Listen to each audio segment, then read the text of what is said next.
yet the government, wants these metals to be taken out of the ground to go green. And so what happens?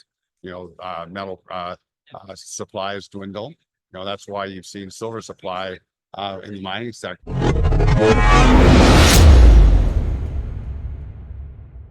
As central banks buy more gold, big changes are likely to happen. What 2023 will do to the gold market. Buying 1,037 tons of gold and 29%. Plans by central banks to add more. Backups will be strong next year. Gold prices will likely be driven by demand. The direction of central banks is going up, including India and other big players. Actively adding to their holdings will likely keep gold's worth high even in. The economy is unstable. This consistent pressure to buy highlights gold's role as a safe haven in the face of uncertainties in politics and the economy. Let us know what you think about Adrian's. Make your guess in the area below for comments. Also, make sure you enjoy this video. Sign up for the channel and turn it on. Let people know about more videos like this until the next time for. At the start of the year, the heads of 19 mining companies sent a message to Canada's Minister of Resources for Energy and Nature, Jonathan Wilkinson, asking for silver to be thought of as an important mineral because that would make the country a choice for strategic partners as a supplier. The leaders also wrote there are concerns about the method used by the US Geological Survey to a House of Representatives, having worries about the USGS's method for its important minerals list and make ideas for. The leaders were making improvements, certain about silver's omission from the important metal list, saying that there are many great things about silver that add even more to its place on the list. Compared to other metals, that made this silver is ranked as the best on the list. The best metal for conducting electricity is the best heat conductor, and the leaders wrote reflective writing. They said in their letter that these things make silver is important and can't be replaced, an important part of many industry and researchers who study technological uses. People from all over the world have brought up the fear that silver could be a trouble spot in the move to a low. Due to supply problems, the carbon economy, having problems with the supply chain, more competition from other uses, and in their message to the executives, were able to quickly show that everything about silver makes it a list based on what the U.S. Department of Energy-wise, a metal is thought to be important if it is a solid element that isn't gas. Things that the Secretary of State of Energy says there is a big chance of. A disruption in the supply line serves an important job in one or more energy tools, such as tools that send, store, and protect food. Energy. In a recent chat with Chris, First Marcus of Arcadia, wrote about money. The CEO of Majestic Silver, Keith Neumeyer, talks about how important silver is to the current revolution in green energy and why it's important for the U.S. People and the government will give silver, giving it authority by calling it an important metal. Neumeyer is pretty sure that this is going to happen. As soon as silver's supply comes in, things are going to get worse this year, getting less of the metal and more valuable. We'll show you clips from the talk, but before we do, please take some time to watch this video. 2 thumbs up, sign up for the channel, and let the alerts come, and press the bell for more video clips about silver and other metallics. Thanks for the help and have fun. The video To be flat. It's been between 800 and 830 million ounces a year for the last 10 years, and it's not going up. There's no big silver mines coming on stream, and who's going to make the investment? There are silver mines around the world, which we know of, that are low grade, that have substantial ounces in them, but it's going to require $100 silver for those ounces to come out of the ground. Well, Rick always puts on a good conference. We've been coming to these conferences, for over a decade, and it's been here in Boca Raton for, I think this is its 3rd year.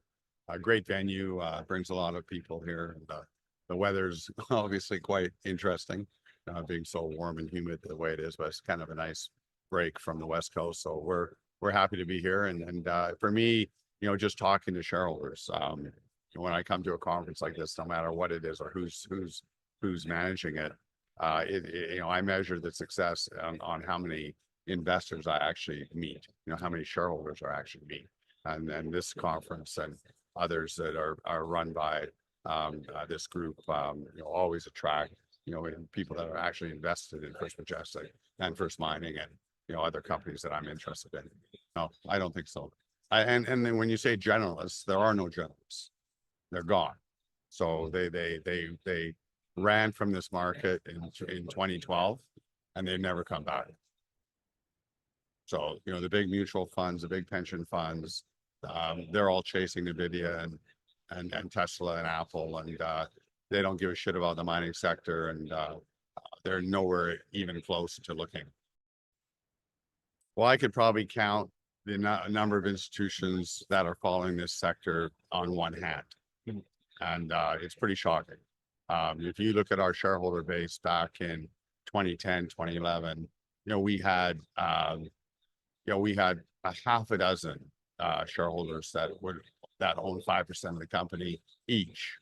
And these are the big pension funds in Canada, the big generalist funds in the United States, and they're long gone and they've never shown up again. The big funds that own the mining sector today are really ETFs, GDX, GDXJ, some of these other ETFs that are out there. And it's all passive money. There's no fund manager. The only reason why they own your stock is because of volume, and they adjust their portfolio, generally speaking, on a daily or weekly basis based on your volume. And that's all they care about, is how many shares you trade, and then then not only that, they lend the shares out for a fee and they short your stock. So it's a crazy sector, and that's why you look at the GDX and you see what it's trading at compared to 5 years ago. We have 2,400 of gold and $31 silver, and yet these stocks are, last time silver hit $30, First Majestic stock was $30. So, it's going to change, but we need these tech stocks to crash like we did in 2000. We saw the NASDAQ drop from 5,000 in March of 2000 to 850, 3 years later, 80% fall. So all that money, where did it go? It went into real estate, it went into the resource sector, went to gold, silver, and the silver went to $50 and gold went from 240 to 18 something. And that's all going to happen all over again, but you just don't know when that's going to be. That's said as well. Well, you're dealing with politicians, and that's part of the problem, because they're not engineers, they're not geologists. A politician, will say, hey, we want to go green and we want to bring green energy to the world, and we want to replace fossil fuels or at least supplement fossil fuels with other technologies. And they're now talking about nuclear, which is surprising. That's but previous to that, they were just basically talking about wind power and solar power. But yet on the other side of the equation, they don't want to permit mines. So one of my companies that I'm involved in, it's been 8 years in permitting, and we don't expect a permit for at least another 2 to 3 years. The investment that has to be made on an annual basis is about $20 million. So, over a 10-year period, that's $200 million.